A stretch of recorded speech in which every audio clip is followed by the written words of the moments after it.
Kalau misalkan mau radikal, mau berdarah-darah, angkat saya jadi presiden. Enggak lah. Jadi rakyat kecil itu tidak boleh dibela. Tapi kalau mungkin ada akses, ayo kita sama-sama pertemukan dengan Bos Darling.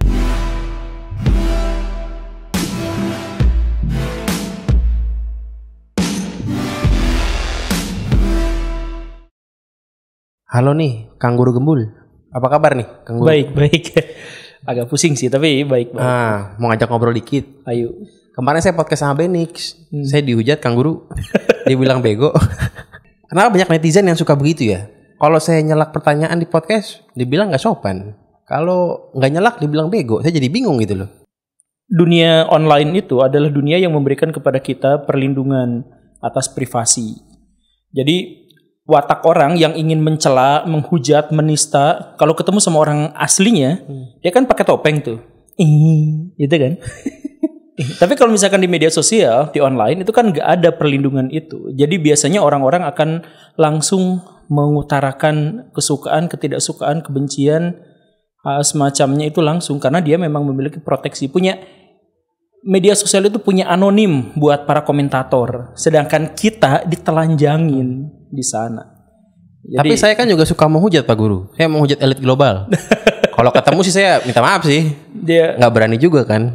Pernah ketemu nggak sama elit global? Belum pernah. Pernah nonton nggak? Nonton maksudnya? Pernah lihat orangnya di media sosial gitu? Oh, ada di video-video mah. Nggak, saya kasih tahu ya. Di Indonesia, Deddy Corbuzier, Raffi Ahmad, Hotman Paris Hutapea itu elit global. Saya bersumpah. Saya nggak tahu nih bener apa enggak. Enggak, ini serius. Saya serius. Itu ini elit lokal atau elit global? Elit global. Jadi definisi elit global itu adalah 1% penguasa aset. Oh, berarti elit lokal dong. Elit global. Kan 1% di Indonesia, di Indonesia kan? Enggak, ini di seluruh dunia. Masa sih? Iya, di seluruh dunia itu. Jadi aturannya begini, aturan elit global secara sosiologis itu gini. Jadi manusia yang memiliki aset senilai 0,5 triliun atau lebih, maka dia 1% dari manusia di seluruh dunia yang menguasai 99 atau 50%, sekian, lebih dari 50% aset. Nah, jadi sebenarnya Pak Hotman itu punya uang sekitar 3,5 atau 4 triliun. Pak Deddy juga segitu. Iya, dan sebagainya. Jadi itu sebenarnya sudah masuk ke dalam elit global. Setajir itu ya? Setajir itu. Udah punya belum segitu? Belum masuk elit global. Masih jauh. Masih jauh. Jadi masih boleh menghujat elit global karena belum gabung di situ. Oke Pak Guru. Saya mau nanya gini Pak Guru nih. Ini yang saya bakal tanyain adalah pertanyaan-pertanyaan yang saya emang penasaran jawabannya. Oke. Saya tuh bingung ya. Bukan saya deh, biar aman. Orang-orang pada bingung. Ormas itu fungsinya apa Pak Guru ya? Banyak orang yang bingung. Banyak yang salah kaprah kan. Fungsinya tuh ada fungsinya nggak sih rame-rame ormas itu? Mungkin karena kaitannya bahwa ormas itu punya stigma tidak baik kan di masyarakat. Sebenarnya ormas itu, MUI juga ormas. Jadi jangan benci sama ormas. Nanti kalau benci sama MUI bisa disomasi. Tapi maksudnya ormas itu sebenarnya adalah cara pemerintah untuk bisa mengakomodasi kelompok-kelompok atau kepentingan-kepentingan yang ada di masyarakat yang tidak mampu diakomodasi oleh pemerintahan. Tidak bisa masuk ke pemerintahan, maka dibikinlah ormas-ormas itu. Jadi ormas itu bisa saja, saya mohon maaf ya, perkumpulan para pemuda yang nggak punya kerjaan. Bisa aja itu. Nah, kenapa harus dibuat ormas seperti itu? Ini semacam, kalau untuk yang jahat-jahat dalam tanda kutip ya, suka nonton film Fast and Furious kan? Yang itu. Nah, itu kan ceritanya itu adalah kelompok penjahat, kelompok buronan yang oleh pemerintah karena satu hal direkrut untuk memberantas kejahatan. Jadi penjahat direkrut untuk memberantas kejahatan. Nah, itu sering terjadi di seluruh dunia. Di seluruh dunia itu ada cara-cara seperti itu. Jadi misalkan ada kelompok masyarakat yang kuat. Daripada pemerintah harus memberangus itu, lebih baik gunakan mereka untuk memberantas kejahatan yang lebih ekstrim daripada mereka. Itu ormas? Misal, kalau yang pikirannya tadi yang negatif itu, kenapa banyak ormas yang kita anggap negatif, yang preman, tapi malah sama pemerintah diakomodasi dalam bentuk yang namanya ormas gitu. Iya, itu adalah kelompok orang-orang yang disatukan oleh pemerintah, mau daerah maupun pusat, untuk bisa dimanfaatkan, gitu. Untuk bisa diakomodasi. Karena kejahatan itu, dalam pikiran pemerintah ya, kejahatan itu gak semuanya bisa atau boleh atau sah dihancurkan. Ada kalanya kejahatan itu kita kelola. untuk kepentingan bersama. Ini pikirannya sama seperti di Eropa itu soal pelacuran. Pelacuran itu gak harus dihabisi, tapi dilokalisir. Dari dilokalisir itu maka kita tahu siapa yang bekerja di situ. Ada penelitian di situ, bisa mengurung atau melokalisasi penyakit yang ada di situ, dampak-dampak sosial bisa dilokalisasi di situ, daripada lokalisasinya dihilangkan, kemudian orang semuanya secara ilegal jual beli, prostitusi di sana, itu kan gak baik. Nah, termasuk juga ormas. Ormas itu ada kelompok-kelompok masyarakat yang katakanlah ini yang penjahatnya dulu ya, ada yang meresahkan masyarakat, tapi susah ditindak karena misalkan keterbatasan kemampuan dan kemauan dari para penegak hukum misalkan. Ya udah, kumpulkan dalam satu tempat, kemudian ajak mereka untuk berdiskusi. Ya udah, kamu sekarang boleh malak warga yang ada di sini misalkan, tapi kamu harus menjaga keamanan di sini. Nah, kan banyak cara-cara yang seperti itu. Ini jawabannya sangat to the point ya. Ya, to the point aja. Ini menjawab loh, ini menjawab sebenarnya. Bahkan ormas yang sangat populer yang kemudian kemarin dibekukan, kita sebut saja namanya FPI gitu. FPI itu dibikin awalnya itu adalah kan Pam Swakarsa. Jadi kelompok-kelompok yang punya kekuatan besar, mau itu religius mau apa, punya kekuatan besar itu digunakan oleh pemerintah untuk menjaga ketertiban atau menjaga kelompok dari pemerintahan yang lebih besar. Ya, hal yang lumrah di seluruh dunia juga begitu. Ini kayak di anime-anime ya. Iya. Ada juga begitu loh. Iya. Oh, saya terjawab berarti nih. Berarti memang ada manfaatnya meskipun banyak orang yang berpikir stigmanya buruk gitu kan. Iya, iya. Memang. Berarti pokoknya kalau ada masyarakat dikumpulin, itu ormas kan? Apapun bentuknya gitu. Kalau dia didaftarin ya dia ormas berarti kan? Ya, dia ormas. Kecil pun juga bisa berarti kan ormas ini bisa. Kan? Mau jadi ormas? Waduh, ada untungnya boleh sih. Buat bantuin. Ada nanti dana dari pemerintah tuh ada sebenarnya. Oh, gitu. Alokasi untuk ormas itu ada. Resmi itu ya, Pak Guru? Resmi. Ya, walaupun nanti ada amanahnya. Tolong, jadi misalkan ada kelompok preman di pasar. Nah, preman di pasar itu silakan kamu boleh narik retribusi parkir di sini silahkan. Tapi jangan sampai ada copet di sini. Nah, biasanya gitu tuh bikin deal-dealannya itu nanti dikasih sama pemerintah sekian-sekian. Masuk akal. Nah, Pak Guru nih, mau nanya lagi. Sekarang kan mau tahun politik nih. Lagi rame isu cebong kadrun. Iya. Ini sebenarnya siapa yang untung ya, Pak Guru ya, kalau ada orang nih berantem aja berantem. Itu kan dari zaman dulu nih, nggak hilang-hilang. Siapa kira-kira yang paling untung ya dari isu cebong kadrun nih? Yang paling untung itu adalah oligark atau jadi gini nih ceritanya ya. Saya jelasin dari awal dulu ya. Tapi saya coba seringkas-ringkasnya. Untuk menjadi pemimpin atau menjadi pejabat di negara demokrasi itu sangat-sangat mahal. Mahal sekali. Jadi untuk jadi caleg aja kita keluar duit lebih dari 1 miliar hanya untuk caleg di satu tempat yang paling terpencil sekalipun gitu. Kita butuh biayanya tuh gede banget. Nah, bayangkan saja misalkan ya, sekarang ada 3 calon presiden. Berapa biaya yang dikeluarkan untuk jadi presiden? Untuk bayar saksinya aja di setiap TPS di Indonesia yang jumlahnya 900.000 TPS, 900.000 kali anggaplah satu saksi dibayar 200.000. Berapa? Cuman buat bayar saksi aja keluar duit ratusan miliar. Saksi satu. Gimana kalau misalkan partainya, dana kampanyenya, bikin spanduknya, bikin kaosnya, bayar media massanya, bikin buzzernya, bikin apa, itu mahal sekali. Biaya yang sangat mahal. Makanya dalam prinsip oligark itu, untuk jadi calon penguasa itu harus memiliki akses terhadap ekonomi tanpa batas atau dia disponsori oleh orang yang memiliki ekonomi tanpa batas.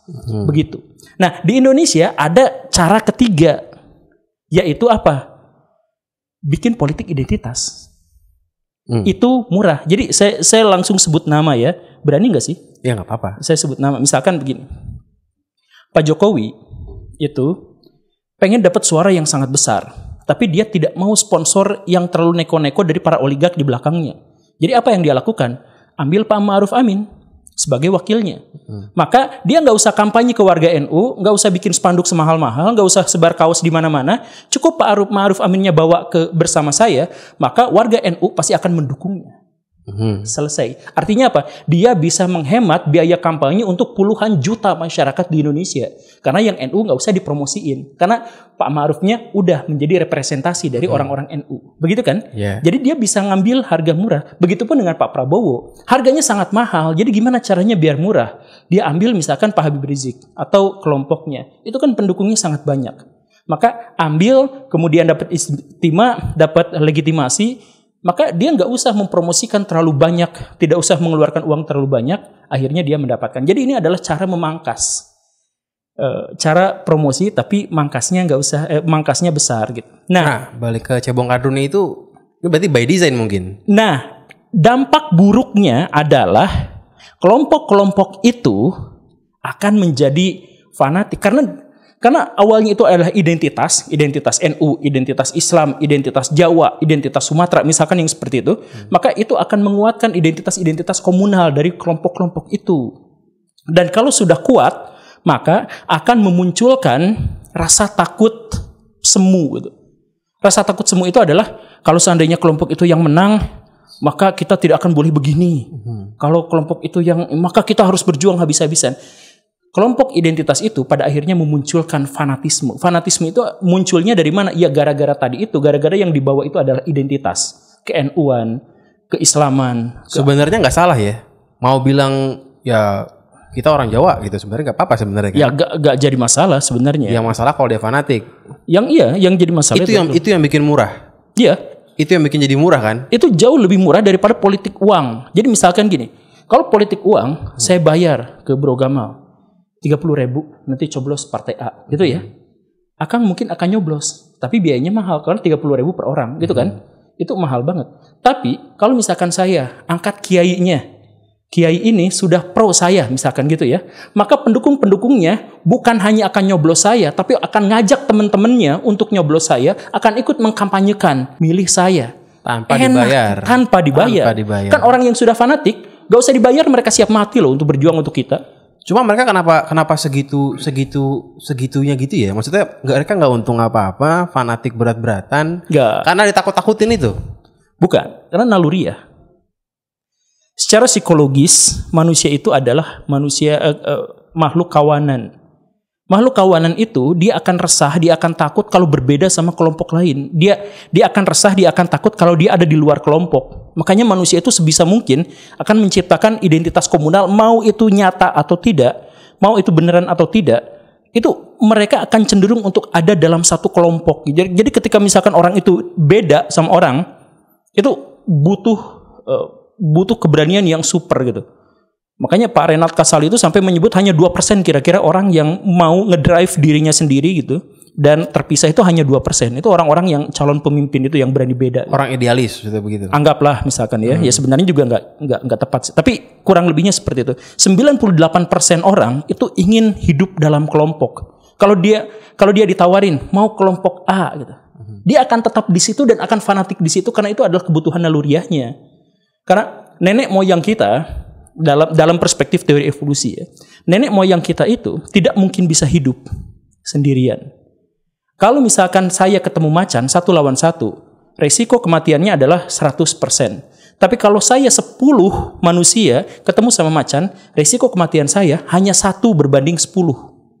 Karena kemungkinannya teman saya yang A, teman saya yang B gitu ya. Dan resiko kematian itu bisa dieliminir lagi menjadi 100% tanpa kemungkinan mati ketika 10 orang itu bekerja sama. Bagaimana cara untuk memunculkan kerjasama itu? Gimana? Ya memunculkan hierarki. Dari memunculkan hierarki itulah muncul kefanatikan. Jadi kefanatikan itu adalah tuntutan dari naluri manusia sebagai makhluk kawanan. Tapi kalau tadi isunya nakut-nakutin tuh perlu juga nggak? Maksudnya kalau dia yang berkuasa nanti agamanya jadi susah. Kalau dia yang berkuasa nanti ini bakalan gimana-gimana nih Pancasilanya misalnya begitu. Itu perlu tuh isu-isu nakut-nakutin itu. Itu di buku Machiavelli dijelaskan, pemimpin itu harus bisa menciptakan rasa takut dari musuh-musuh semu. Jadi misalkan Amerika Serikat itu, dia bikin musuh semu terus-terusan kepada rakyatnya. Komunis itu. Anggaplah komunis, anggaplah Islam radikal, anggaplah apapun itu. Rakyat Amerika Serikat terus-terusan dibuatkan untuk mereka musuh-musuh. Mau itu asli, mau palsu, untuk untuk mengukuhkan nasionalisme mereka. Jadi maksudnya gini, kalau misalkan kita ada sekelompok orang, ya kita biasa-biasa aja. Kemudian kita ke sekelompok orang itu dikasih seragam, yang satu Viking, yang satu The Jack. Mereka akan langsung terpisah. Langsung akan menyadari bahwa saya adalah kelompok ini, saya adalah kelompok ini. Padahal kalau nggak pakai baju mereka biasa-biasa aja gitu ya. Nah, mereka mulai muncul fanatik, serang satu sama lain dan sebagainya. Gimana cara mempersatukan mereka? Satukan pakai baju warna merah ketika kita berhadapan dengan timnas Vietnam. Kita jadi bersatu. Nah, timnas Vietnam sama timnas Indonesia, supporternya gimana cara mempersatukannya? Ketika misalkan ngelawan tim Eropa, tim Asia ngelawan tim Eropa, kita akan menyatu. Jadi pemimpin itu bertugas untuk menciptakan rasa takut dan mengkompromikan bagaimana caranya atau merekayasa caranya gimana agar rasa takut itu baik untuk dirinya, baik untuk kekuasaannya. Berarti menurut Pak Guru ini isu ketakutannya itu semu, palsu, dibuat, desain. Jadi ada yang bilang kalau dia yang menang nanti radikal, kita bisa nggak Pancasila. Kalau yang ini yang menang dibuat. Nanti agama Islam direpresi misalnya. Ya, gitu. Dibuat. Secara sengaja itu dibuat. Sengaja dibuat by design. Ya. Jadi yang percaya yang paling kesian gitu ya. Iya. Makanya demokrasi itu, saya sering bilang di mana-mana, demokrasi itu bukan pemimpin dipilih rakyat. Tetapi orang-orang besar merekayasa rakyat untuk memilih dirinya. Jadi kampanye itu cara orang-orang elit-elit untuk merekayasa otak-otak orang kecil untuk bisa memimpin calon yang diajukannya. Jadi demokrasi itu bukan, ya udah ayo kita berdebat sama-sama. Demokrasi itu bukan pemerintahan di tangan rakyat. Pemerintahan di tangan rakyat, demokrasi sendiri itu berarti paradoks. Rakyat itu lawan dari pemerintahan. Jadi bukan lawan, itu lawan kata gitu. Pemerintah itu lawan kata dari rakyat gitu. Jadi kalau misalkan pemerintahan tangan rakyat, itu paradoks, nggak mungkin di situ. Kalau saya ngeliat ya, orang Indonesia ini kan sebenarnya banyak yang manut sama pemimpinnya gitu ya. Misalnya tadi contohnya kiainya nyalon, dia pasti nurut kan, pasti milih kan, terlepas dari apapun gagasan-gagasan visi misinya gitu. Itu apakah orang Indonesia aja yang kalau ngapa-ngapain tuh harus nunggu perintah gurunya, harus nunggu perintah pimpinannya? Apa semua orang memang naluriahnya begitu ya? Enggak, itu produk budaya, itu mentifact. Apa itu khusus misalnya budaya Jawa misalnya gitu?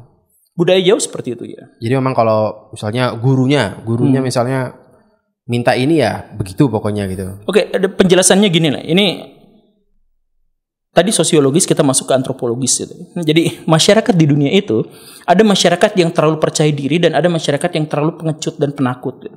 Masyarakat yang percaya diri itu diantaranya adalah orang-orang Barat, orang-orang Yunani kuno gitu. Mereka itu ketika berhadapan dengan tantangan alam, mereka menganggap bahwa dirinya itu berani, kuat, sanggup melawan. Makanya ketika mereka misalkan ditanya soal takdir ada di tangan saya. Gitu kan? Pikiran mereka, prinsip mereka itu seperti itu. Kenapa? Mereka berani berhadapan. Nah, karena mereka itu berani, maka mereka berani berbicara, mereka berani beraksi. Dan karena mereka berani berbicara, ketika ada siapa yang mau jadi pemimpin, semua orang ngacung, semua orang pengen jadi pemimpin. Karena tidak memungkinkan dalam satu pemerintahan apapun seluruhnya memimpin, kan mustahil kan? Karena pemimpinan itu hierarkis. Nah, karena tidak mungkin, maka demokrasi muncul. Jadi demokrasi itu prinsipnya adalah satu orang diangkat menjadi pemimpin, tapi pemimpin itu harus mewakili visi misi setiap orang yang ada di bawahnya. Karena pada dasarnya setiap orang punya visi misi, setiap orang pengen tampil ke depan. Kan begitu. Saya juga ngobrol sama Pak Rocky Gerung kan seperti itu kurang lebihnya. Nah, jadilah demokrasi. Jadi demokrasi itu muncul dari orang-orang yang paling egois. Demokrasi itu muncul dari orang-orang yang paling pengen berkuasa. Yang pengen berkuasanya bukan cuma satu orang gitu. Karena mereka semuanya pede menghadapi tantangan zaman, tantangan alam. Nah, ada juga masyarakat yang penakut. Masyarakat yang penakut itu menghadapi alam dia takut, menghadapi manusia yang lain dia takut. Makanya mereka itu memaksakan diri untuk berkelompok. Nah, masyarakat yang ingin berkelompok itu, ketika mereka semuanya sudah berkelompok saja itu kan ternyata tidak menghasilkan apapun. Karena kelompok itu mewajibkan adanya komunikasi. Seperti yang tadi. Kalau ada kita 10 orang melawan satu macan, bisa nggak kita menang? Bisa menang, bisa kalah. Tapi yang pasti, berkelompok itu tidak akan menolong apapun, sama seperti sendirian kalau tidak ada komunikasi di antara semuanya. Nah, komunikasi itu memastikan atau mewajibkan atau meniscayakan adanya hierarki. Sebab kalau komunikasi aja, bro, saya kesana ya, Oh, saya ke sana ya. Ya udah selesai, gak jadi masalah. Harus ada hierarki. Hierarki itu, bro, saya ke sana ya. Jangan, tungguin dulu di sini kita selesaikan masalah. Jadi pemerintahan itu, kerjasama itu bisa muncul hanya gara-gara adanya hierarki. Ini adalah kritik saya terhadap komunismenya Karl Marx. Saya pernah bikin videonya. Jadi masyarakat tanpa kelas itu mustahil karena masyarakat itu pasti membutuhkan hierarki. Nah, ketika hierarki itu muncul di masyarakat yang ini, hierarkinya sangat dibutuhkan sama seperti manusia berkelompok tadi itu, sangat-sangat dibutuhkan. Karena hierarki pemimpin itu sangat dibutuhkan, maka dia disakralkan. Karena dia disakralkan, apapun yang dia perintahkan, maka saya ikut. Itu prosesnya pelan-pelan gitu ya? Prosesnya. Makanya di negara-negara yang masyarakatnya penakut itu, yang muncul adalah absolutisme. Raja-raja memimpin secara absolut, raja-raja memimpin secara otoriter. Karena raja itu disakralkan oleh masyarakat. Bahkan ada konsep di Asia Tenggara secara umum, itu namanya konsep dewa raja. Di mana raja itu dianggap representasi dari dewa. Jadi kalau misalkan ngelawan pada raja, maka ngelawan pada dewa. Makanya raja-raja itu disebut sebagai darah biru. Bukan karena kita darahnya merah, sedangkan mereka itu darahnya biru. Itu kenapa maksudnya Pak Guru? Apa karena kalau misalnya nggak minta izin dulu takut apes, apa gimana gitu? Takutnya karena takut apa sih sebenarnya? Takut kalau misalkan mereka keluar dari kelompok. Takut diusir gitu maksudnya? Iya. Karena pasti berbahaya gitu. Iya. Tapi kalau kita ngomong Yunani, orangnya berani-berani. Mereka kan juga negara yang di pesisir laut juga kan? Iya. Kita kan juga sama ya. Kenapa bisa beda gitu maksudnya? Kalau kita ngomong Indonesia. Jadi gini, ada sebuah penelitian yang kemudian sangat melegenda, yang kemudian ditulis oleh Arnold Toynbee, 10 jilid itu bukunya. Dia menjelaskan begini, masyarakat yang berperadaban maju itu adalah masyarakat yang tantangan alamnya seimbang dengan respon yang dia sampaikan. Itu masyarakatnya akan maju. Jadi kurang lebihnya seperti inilah. Masyarakat gurun pasir itu gak akan maju. Karena tantangan alamnya terlalu kuat dibandingkan dengan respon yang paling mungkin mereka ajukan. Respon maksudnya cara ngelawannya gitu? Cara ngelawannya. Jadi tantangan alamnya terlalu kuat, jadi yang mereka pikirkan adalah gimana caranya supaya saya bisa bertahan hidup setidaknya hari ini saja. Begitu. Sedangkan masyarakat yang hidup di daerah yang tropis, yang seperti Indonesia, itu juga tidak akan maju. Karena tantangan alamnya terlalu kecil. Jadi orang tidak terdorong untuk berpikir untuk makan. Masyarakat Indonesia di masa lampau itu gak usah berpikir. Karena alam sudah menyediakan secara berkecukupan atau lebih dari berkecukupan. Kita pengen makan ikan, tinggal ngambil. Kita pengen pisang, tinggal ngambil. Kita tidak usah berpikir untuk menciptakan perangkap gimana segala rupa gitu kan. Nah, jadi masyarakat yang berperadaban maju itu adalah masyarakat yang tantangan alamnya bisa direspon secara seimbang. Contohnya misalkan peradaban Mesir kuno. Peradaban Mesir kuno itu gurun pasir tandus, tidak ada apa-apanya kecuali di situ ada Sungai Nil. Masyarakat mampu merespon tantangan yang luar biasa itu karena di situ ada sumber penghidupan. Makanya sebagian besar peradaban kuno itu dari sungai. Kan begitu ya.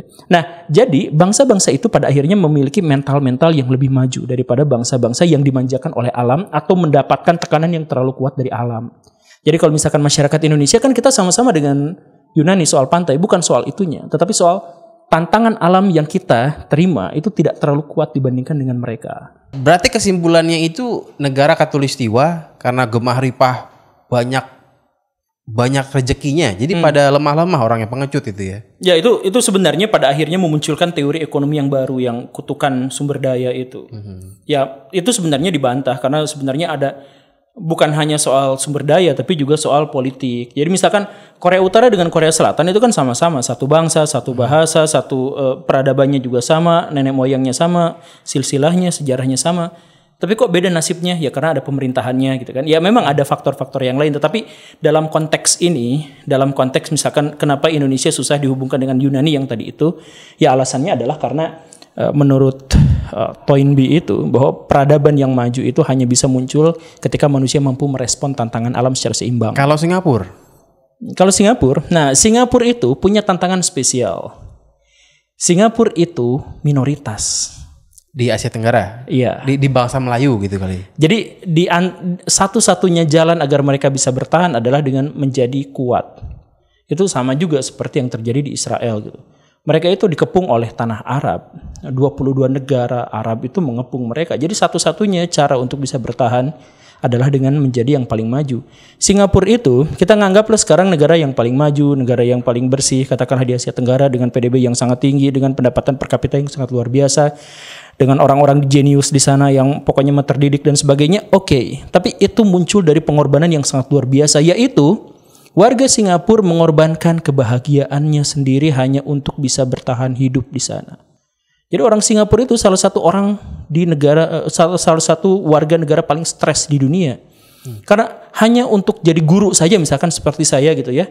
Mereka harus mengorbankan, mereka harus S2, mereka harus ini, mereka harus dapat ujian nilainya segini dan sebagainya. Jadi untuk bisa dapat standar yang bisa dinikmati di Indonesia, mereka itu mengeluarkan pengorbanan yang sangat-sangat luar biasa. Tapi gak ada pilihan lain. Kalau mereka tidak seperti itu, maka mereka akan diinjak-injak oleh kelompok yang mereka sebut sebagai misalkan mayoritas Melayu gitu. Tapi kan sekarang di Indonesia juga, kita kan juga susah nih. Mau beli rumah mahal, mau beli itu mahal. Kan memang inflasi terus kan. Iya. Berarti kan harusnya kita juga maju dong. Apanya? Sekarang beli rumah milenial susah. Di Jakarta susah beli Lebih rumah. dari setengah rumah di Indonesia itu ilegal. Tidak punya sertifikat. Jadi Indonesia itu selalu banyak celah untuk bisa melepaskan diri dari tantangan-tantangan itu. Jadi misalkan gini. Indonesia salah satu ekonomi yang paling kuat gara-gara apa? Sektor real kita kuat. UMKM kita itu adalah yang terbesar di Asia Tenggara. Jadi masyarakat Indonesia itu kalau misalkan nggak dapat kerja di pabrik, nggak bisa ngelamar jadi OB di satu perusahaan misalkan, apa yang mereka lakukan? Dagang cilok di trotoar, di tempat seharusnya mereka tidak berjualan tapi mereka berjualan. Dan kita adalah yang terbesar. Kita pedagang kaki lima terbesar di dunia sekarang itu. Jadi maksudnya orang-orang Indonesia itu ketika kita berhadapan dengan tantangan, kita punya jalan tikusnya yang khas Indonesia gitu. Hebat dong berarti ya. Iya, makanya yang tadi itu. Tapi kan rumah kita mahal, rumah kita susah. Ya iya, tapi pada faktanya lebih dari setengah rumah di Indonesia adalah dalam tanda kutip ilegal karena tidak punya sertifikat. Ini maksudnya kayak bantaran sungai gitu-gitu. Iya. Atau di daerah resapan air yang banyak itu. Berarti seandainya jika Kang Guru Gembul jadi presiden, apa yang dilakukan? Jadi otoriter, semua dilarang gitu. Saya katakan di podcast Pak Deddy Kobisa juga seperti itu. Kalau saya jadi presiden, izinkan saya untuk berlaku sewenang-wenang. Orang bakal ngamuk dong pasti. Proses bagaimanapun. Jadi gini nih. Jadi presiden itu pasti dimarahin dan jadi presiden itu pasti jadi pembunuh. Sebaik apapun jadi presiden, sebaik apapun jadi pemimpin. Ketika dia memimpin sebuah negara, kebijakannya akan membunuh, secara literal membunuh. Satu kelompok gitu. Mencabut nyawa manusia itu pasti. Gitu. Ada yang pasti dirugikan gitu kan ya. Ada yang pasti mati gara-gara itu, bukan hanya dirugikan tapi mati juga gitu. Jadi ya itu adalah konsekuensi dari hierarki. Berarti ada kedepannya mimpi menjadi presiden. Kalau ngahayal-hayal gitu ada. Waktu kecil saya bilang sama teman-teman saya bahwa suatu hari nanti saya bakal jadi presiden. Gitu. Saya katakan seperti itu. Tapi sekarang ketika saya sudah dewasa, menjadi presiden di negara demokrasi itu bukan berarti jadi pemimpin. Bahkan ada yang secara terang-terangan mengatakan bahwa walaupun saya pemimpin negara, saya adalah petugas dari sebuah partai. Jadi ya saya gak terlalu beringin. Saya pengen agar saya pengen gagasan saya, ide-ide, pikiran saya itu bisa mencetuskan orang-orang besar di masa depan, membangun peradaban. Itu cita-cita saya. Berarti ingin jadi kingmaker gitu ya. Anggaplah seperti itu. Jadi elit global. Jadi elit global. Saya aminin Pak Guru. Cuman kalau kita ngomongin kalau orang mau jadi presiden, kita kan mesti lewat partai politik nih kalau di Indonesia. Cuman kenapa ya zaman sekarang itu partai politik kayak nggak ada bedanya gitu Pak Guru? Ya mau partai A, B, C, D semuanya sama-sama aja, nggak ada beda. Nggak kayak dulu kan ada sosialis, ada komunis, ada ini kan sekarang kayaknya paling PKS doang sama PDI yang mungkin agak sama seperti generasi awalnya gitu. Iya, agak kiri kanan gitu. Yang tengah-tengah aja Pancasila aja gitu kan. Iya. Itu kenapa nggak dileburin jadi satu aja ya? Iya, karena demokrasi kita semu, Islam kita semu, Pancasila kita semu. Semua yang kita gagas itu sebenarnya semu. Kenapa? Karena kita berideologi. Ideologi itu untuk ditafsirkan, bukan untuk dijalankan. Karena itu untuk ditafsirkan dan bukan untuk dijalankan, maka dua penafsiran yang saling bertentangan bisa mengakar pada satu terma yang sama. Misalkan gini, PDIP itu mengatakan bahwa dirinya adalah Pancasilais ketika hijab sebaiknya jangan kayak gitulah, biasa-biasa aja. Itu Pancasilais. Kata PKS, kan Pancasila itu ketuhanan yang Maha Esa. Jadi ikutlah pada peraturan Tuhan. Jadi hijabnya harus seperti ini. Jadi dua pikiran yang bertentangan satu sama lain bisa menginduk pada satu gagasan atau konsep atau terma yang sama. Tergantung tafsirannya gitu. Ya itu makanya yang diperebutkan sekarang adalah tafsiran-tafsiran, dan karena itu menjadi semu gitu. Pancasila yang kita jalankan itu menjadi semu. Kita nggak ngerti itu di mana yang benarnya itu. Apa Pancasila ini cuma jawaban aman aja? Pokoknya saya Pancasila gitu. Sejak awal Pancasila begitu. Jadi jalan tengah. Sejak awal Pancasila itu adalah jalan tengah, karena di awal kemerdekaan kita ada gerakan-gerakan yang sangat kuat. Ada kelompok nasionalis, ada kelompok agama, ada kelompok pan-islamis pada waktu itu yang kuatnya. Kemudian ada kelompok sosialis, ada kelompok demokrasi dan sebagainya. Nah, Bung Karno itu adalah sosok yang tukang mempersatukan gitu. Jadi Bung Karno itu adalah sosok yang paling ditakuti Belanda karena bukan hanya jago orasi, tapi kerjaannya, kesukaannya itu nyatu-nyatuin. Bahkan nasionalis, agama, komunis disatuin juga jadi Nasakom gitu. Nah, Bung Karno pada waktu itu melihat kelompok agama, kelompok sosialis, kelompok demokrasi, kelompok humanisme dan sebagainya, ya satuin aja jadi Pancasila. Jadi Pancasila itu adalah representasi dari kelompok-kelompok yang ada di Indonesia di awal kemerdekaannya. Nah, kalau sekarang itu kan dulu kan berarti sangat relevan untuk mempersatukan Nasakom gitu misalnya contohnya. Kalau sekarang gimana? Masih relevan kah? Ya kita masih relevan. Kita keberagaman kita masih, keberagamaan kita juga masih. Suku-suku bangsa yang dulu ada sekarang juga masih ada. Dan identitas-identitas komunal kita yang dulu ada sekarang juga ada. Jadi pada banyak bagian sebenarnya Pancasila tentu saja adalah masih relevan gitu. Cuman ya itu mengakomodasi semua kalangan bisa dipahami sebagai eklektik gitu. Dan eklektik itu kan punya stigma ya. Maksudnya apa tuh Pak Guru? Ya jadi kompromi jalan tengah jadi campur-campur gitu. Makanya misalkan ekonomi Pancasila disebut ekonomi campur-campur. Dan kita sampai sekarang juga masih bingung. Misal gini, di zaman SBY kita liberal luar biasa, tapi katanya ekonomi Pancasila. Di zaman Jokowi itu dekat ke kiri-kiri gitu, karena lebih pro ke buruh, anggaplah seperti itu. Tapi tetap aja ngakunya juga ekonomi Pancasila. Jadi yang benar yang mana? Ya Pancasila itu hanya dijadikan klaim yang eklektik tadi itu. Nah, kebingungan ini itu bagus ya untuk kemajuan kita bersama di negara? Bagus kalau kita akhirnya berdialektika, kalau kita bertengkar satu sama lain secara intelektual. Cuman bagaimana Pak Guru ya? Sekarang kan kita nggak boleh bertengkar secara kita nggak bisa bilang bahwa saya pernah nonton video Pak Guru kan yang soal bahwa Indonesia ini harusnya menjadi negara federasi gitu kan. Iya. Yeah. Tapi itu kan kalau banyak orang yang kalau dengar video itu kan bakal bilang ini Guru Gembul ini liberal, ini nggak cinta Pancasila.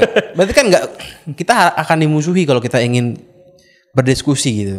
Ya udah, saya tekankan lagi bahwa menurut saya Indonesia itu lebih cocok di federasi daripada kesatuan. Tapi kan secara undang-undang amanatnya konstitusi menyatakan. Ya itu kan buatan manusia, kita rombak aja nggak apa-apa. Cuma kenapa disakralkan sekarang maksudnya gitu? Ya itu masalahnya, kenapa disakralkan? Kan seharusnya nggak disakralkan. Kan kalau misalkan kita menganggap Pancasila itu katakanlah sebagai ideologi, maka itu adalah ideologi yang hidup yang harus disesuaikan dengan perkembangan zaman. Jadi maksudnya gini, ini ada trik yang dilakukan oleh Gus Dur yang hampir tidak dipahami oleh sebagian besar orang. Gus Dur itu mengubah Indonesia menjadi negara federasi, tapi namanya kesatuan. Dalam contohnya? Tapi istilahnya otonomi daerah. Itu sebenarnya adalah federasi, cuman nggak bilang ke siapa-siapa. Tapi levelnya apakah selevel dengan federasi di Amerika? Kewenangan-kewenangannya gitu? Federasi itu setiap bangsa beda-beda. Federasi itu setiap negara beda-beda. Jadi kalau misalkan Indonesia dengan otonomi daerahnya itu disebut sebagai federasi, bisa. Cuman pendekatannya itu adalah pendekatan ekonomi. Sayangnya di era Gus Dur itu saya pengennya sebenarnya pendekatannya juga adalah masuk ke ranah budaya. Karena yang membuat keberagaman Indonesia. Jadi Indonesia beragam itu harus diakomodasi. Jangan sampai terjadi di Papua kayak sekarang. Orang-orang Papua sekarang makanan-makanan pokok mereka yang dari sagu itu tergeser sama makanan-makanan padi. Padahal padi itu makanan orang Jawa. Hanya gara-gara kemudian nasionalisme, kemudian negara kesatuan apa. Jadi di Papua sampai ada berapa juta hektar yang dirubah jadi bikin pesawahan gitu. Kenapa nggak dibikin jadi pesaguan gitu? Karena makanan pokoknya di sana. Orang Sunda makanan aslinya apa? Apa? Bukan nasi loh. Umbi-umbian, singkong, ya umbi jalar yang kayak gitu itu makanan pokok. Tapi sekarang kan punah. Jadi makanan khas orang Sunda hilang, makanan khas orang Ambon hilang, banyak yang hilang. Yang sekarang aja yang terdaftar itu makanan khas Indonesia itu ada 6.000. Seandainya tidak ada yang pemaksaan bahwa semuanya harus nasi, bahwa apa itu, kita jauh lebih banyak daripada itu. Jadi keberagaman itu sekarang tergeser gara-gara semangat kesatuan yang salah kaprah itu. Berarti kayak di Aceh itu bagus tuh, contohnya dia punya hukum sendiri. Ya iya.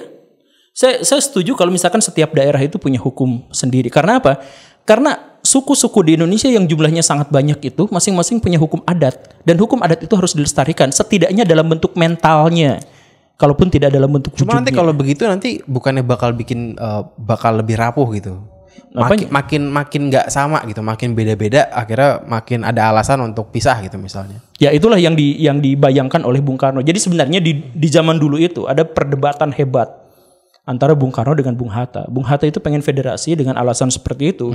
Bung Karno pengen kesatuan dengan alasan seperti Bro Gamal sebutkan tadi itu.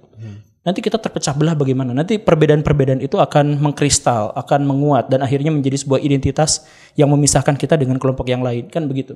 Tapi prinsip kesatuan Indonesia sejak awal itu adalah memang kesatuan yang seperti ini, kesatuan yang Indonesia adalah negara pertama di dunia yang menganut demokrasi secara nyata. Dalam konteks ini. Beda sama misalkan Amerika Serikat. Amerika Serikat itu, atau misalkan gini, Jepang bisa menyatu karena apa? Ya karena satu etnis. Inggris bisa menyatu kenapa? Karena satu etnis. Kita sejak awal udah memutuskan untuk bersatu. Dan ketika Bung Karno misalkan menyatakan bersatu, dan sebagian besar rakyat Indonesia juga ingin bersatu.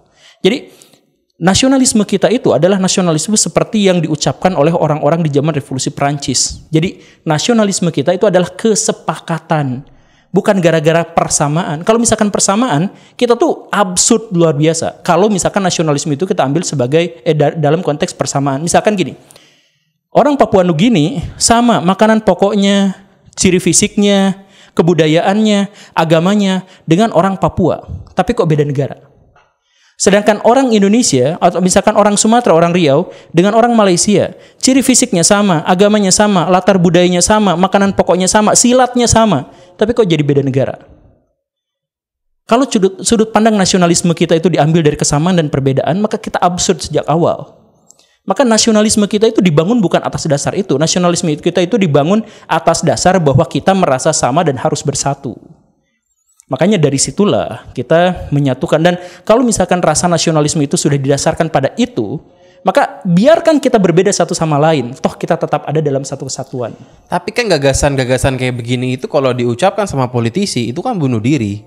Pasti bakal salah interpretasi, ujung-ujungnya akan dibilang radikal. Jadi kan selalu akan aman gagasan-gagasan yang ada gitu. Nggak ada yang mendobrak kayak tadi. Soalnya ya kita bikin aja federasi gitu. Kan nggak mungkin ada yang berani gitu kan. Ya itu Gus Dur berani kan. Cuman Gus Dur memang dibungkus dengan otonomi daerah. Tapi itu pun akhirnya Gus Dur kan juga nggak lama jabatannya gitu. Saya pikir Gus Dur nggak lama bukan gara-gara itu. Gus Dur nggak lama itu gara-gara zamannya memang memaksanya untuk tidak bisa bertahan lama. Dan dia dipilih pun gara-gara zaman itu. Jadi kan Gus Dur itu dipilih gara-gara Amin Rais.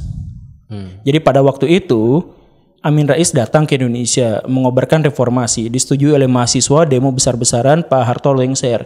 Siapa yang menggantikannya? Di luar dugaan Amin Rais, yang menggantikannya itu adalah Ibu Megawati, karena 33% rakyat Indonesia dalam pemilu memilih Ibu Megawati. Sedangkan Amin Rais, aduh jangan Ibu Megawati dong. Ya ada alasan-alasan pribadi, ada alasan-alasan profesional, ada banyak alasan ideologis dan sebagainya. Intinya adalah Ibu Megawati jangan sampai seperti itu. Akhirnya Pak Amin Rais bikin koalisi yang namanya Poros Tengah. Poros Tengah itu antara Habibie yang status quo, antara Ibu Megawati yang reformis tapi ya seperti itu, maka dipilihlah di tengah-tengahnya Gus Dur. Jadi Gus Dur itu sebenarnya adalah produk gagasan dari Amin Rais ketika beliau menjabat sebagai presiden. Dan karena itu maka Gus Dur itu menjadi rapuh kalau misalkan dibenturkan dengan kebijakan-kebijakan atau konspirasi-konspirasi yang dicetuskan oleh Amin Rais gitu. Gitu sih sebenarnya. Cuman gimana Pak Guru ya? Sampai kapan kita akan selalu ada kontestasi pemilu gitu? Yang digagaskan itu selalu cuman sekedar siapa yang paling merakyat, siapa yang paling agamis. Nggak ada yang berani ngeluarin gagasan-gagasan radikal kayak tadi gitu loh. Ya, karena masyarakat kita tidak radikal. Kalau masyarakat kita tidak radikal ya udah nggak apa-apa, kita seperti itu saja. Oh, jadi emang ini akan ya memang sudah naluriahnya begini. Ada dua mekanisme yang bisa dipilih. Apakah kita akan berubah sedikit demi sedikit Ataukah kita revolusi? Kita kalau misalkan ada perubahan-perubahan radikal dari ide-ide radikal, kemudian kita pilih itu ya bisa saja. Tapi kita ada jutaan orang yang harus dikorbankan gara-gara itu. Setiap revolusi di seluruh dunia itu pasti berdarah. Ya walaupun katanya ada revolusi damai, tapi saya tidak menemukan ada dalam sejarah revolusi damai, itu nggak ada. Karena perubahan radikal itu ibarat naik kereta dengan kecepatan dari Jakarta Bandung, misalkan kecepatan 500 km per jam. Radikal, berhenti mendadak. Ya udah hancur, banyak orang yang celaka tapi berhenti mendadak. Atau kita pilih berhenti tapi bentar-bentar. Gitu. Ya tapi berhentinya lama, maksudnya mungkin aja di depan ada jurang, kita nyemplung duluan ke sana gitu, nggak tahu gitu. Ya makanya silahkan pilih mana. Kalau misalkan mau radikal, mau berdarah-darah, angkat saya jadi presiden. Enggak lah.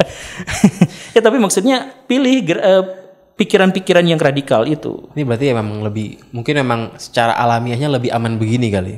Ya bagi Indonesia saya pikir memang kita ngadain revolusi itu berdarahnya keterlaluan. Toh juga nggak ada masalah sebenarnya sekarang, bukan zaman dulu lagi gitu kan. Iya.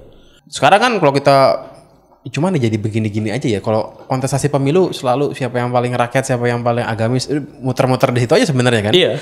Saya ngeliat Pak Anies, Pak Prabowo, Pak Ganjar, sebenarnya nggak ada gagasan yang berbeda-beda amat sebenarnya. Semuanya ya akan ngelanjutin. Ya Pak Anies pun akan lanjutin apa yang Pak Jokowi lakukan juga kan sebenarnya. Nggak ada bedanya gitu. Iya. Sekarang kan kalau kita ngomong misalnya kontra dikit sama Pak Jokowi akan dianggap sebagai kadrun. Kalau oke sama Pak Jokowi akan langsung dibilang cebong gitu. Jadi orang takut mau ngapa-ngapain kan. Iya. Yang benar itu yang mana? Yang nggak takut dikatain. Ya udah terserah, mau nyebut saya kadrun, mau nyebut saya cebong, ya terserah aja. Tapi gimana kalau ada selalu channel-channel entah TV, entah YouTube yang selalu nge-labelin orang gitu? Ya iya. Contohnya kayak yang sering Pak Guru bikinin videonya. Itu Cokro TV. Halo Cokro TV. Pendapat Pak Guru apa nih soal Cokro TV? Secara pribadi saya nggak jadi masalah dengan mereka. Saya menghormati orang-orang itu. Bahkan saya dengan Mas Jopre juga. Tapi sekarang Mas Jopre udah nggak di Cokro TV. Tapi saya pernah mengkritik Mas Jopre itu. Tapi kan berteman aja, biasa aja. Saya kontakkan sampai sekarang juga ya biasa aja. Jadi ide-ide itu harus dipisahkan dengan pribadi. Kalau misalkan kita ngomongin soal Cokro TV dan sebagainya, ya balik lagi ke yang tadi. Soekarno dan Hatta itu di semua lini di dunia politik itu pasti mereka bertengkar, beda pendapat di semua hal.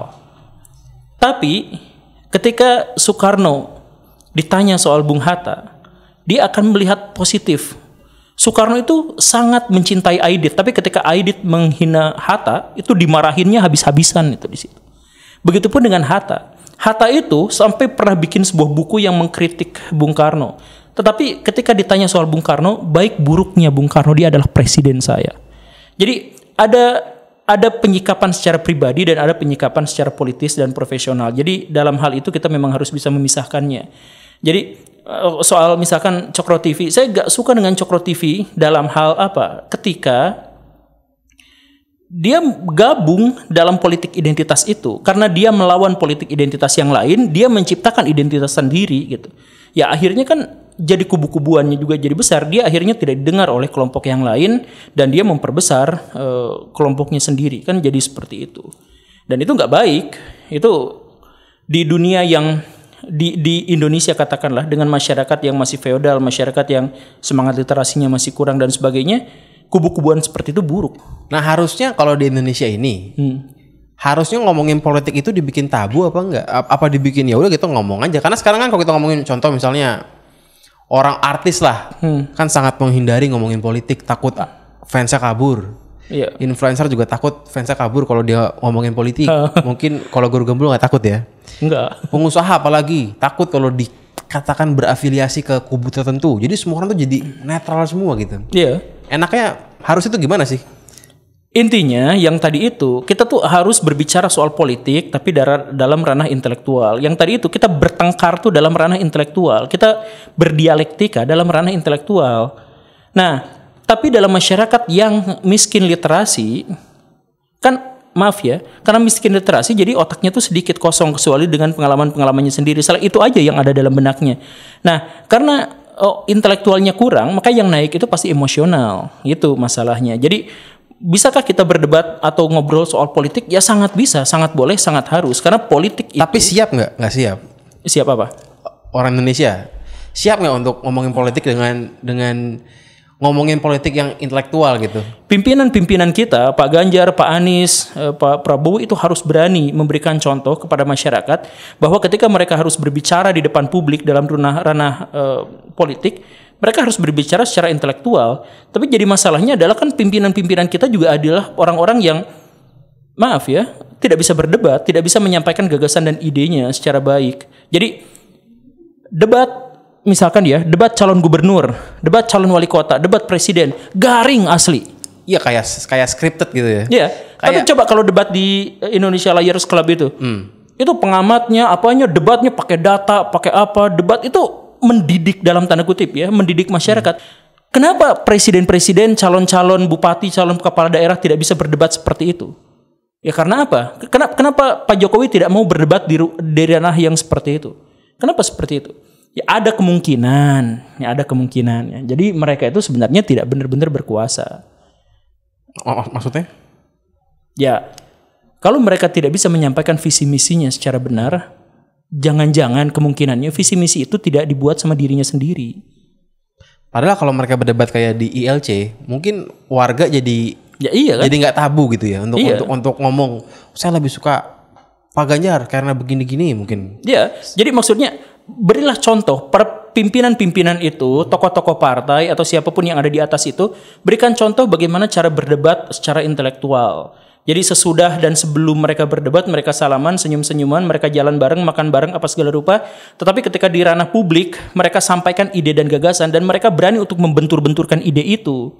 Kan begitu. Ya itu seperti Bung Karno dan Bung Hatta itu sampai lempar-lemparan kursi lah gitu. Tapi luar biasa akrabnya mereka itu gitu. Kenapa kita nggak bisa seperti itu? Kalau pimpinan-pimpinan kita di masa lalu seperti itu, kita tidak seperti itu, berarti kita mengalami degradasi besar-besaran. Iya, contoh sekarang misalnya kemarin Pak Anies sempat nyindir Pak Ganjar sedikit soal selfie. Itu kan langsung pendukung Ganjar juga kebakaran jenggot. Pendukung Anies juga kebakaran langsung. Jadi emang susah kali kalau mau nyindir-nyindir antar tokoh tuh kayak nggak mungkin di zaman sekarang kali ya. Langsung panas gitu. Ya makanya sampaikan. Jadi misalkan gini nih, saya Pak Anies misalkan ya, atau bukan contohnya. Saya kemarin ngobrol sama Pak Helmi ya. Pak Helmi Yahya kan sekarang jadi politikus. PSI. Iya PSI. Banyak orang yang kecewa. Wah kenapa Pak Helmi orang yang intelektual, orang yang hebat, kok masuk partainya partai kayak gini juga gitu. Kemudian kan beliau jelaskan di banyak podcast gitu.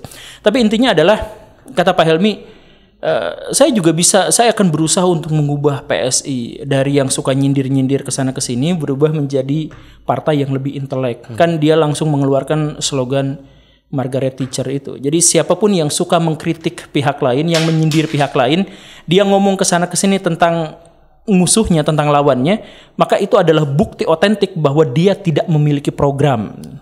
Jadi alasan dia untuk ngomongin orang lain terus-terusan di dunia politik adalah gara-gara dia tidak punya program, dia tidak punya materi, karena itu yang disampaikan adalah kelemahan-kelemahan pihak lain. Kalau misalkan dia punya materi, dia punya gagasan, punya ide, maka dia akan lebih banyak sibuk untuk mempromosikan, menyampaikan apa gagasannya, bukan menjelek-jelekan gagasan orang lain gitu.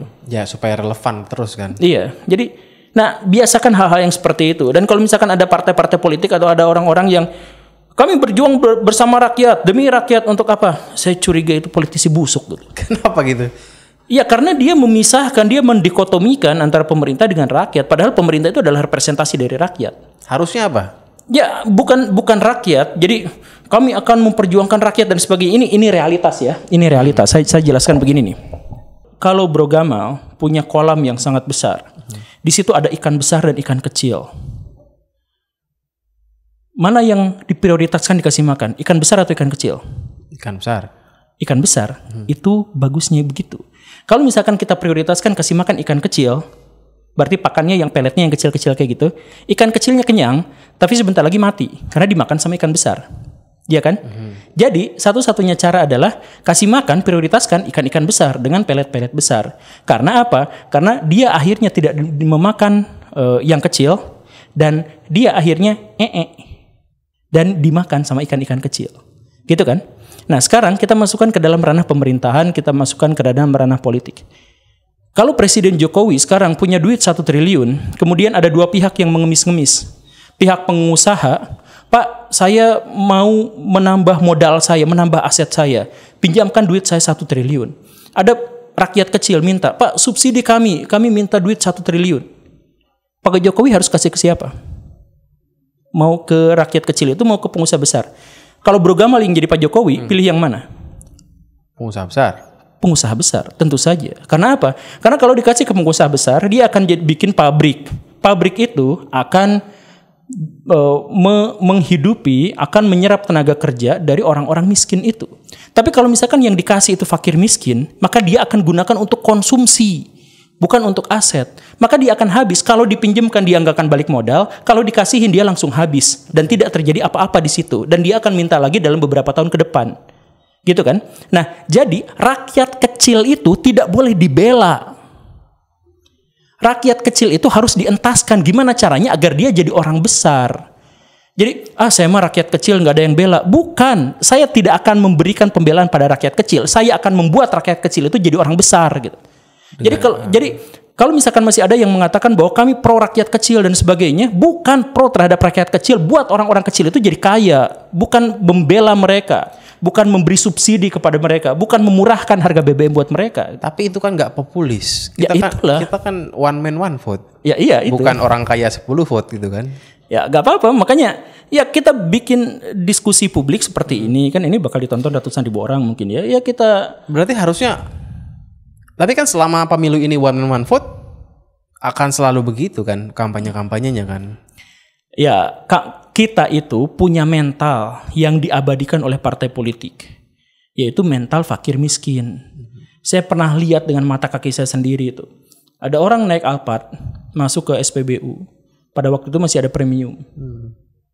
Dia minta premium. Terus kata petugasnya, jangan ini dong. Terus dia bilang, ya kami sebagai rakyat kecil lah, masa yang ini. Dia naik Alphard tapi ngakunya rakyat kecil gitu. Nah banyak orang-orang kita itu yang ngaku sedikit-sedikit rakyat kecil. Ngomong ke tetangganya, halo bos, halo bosku.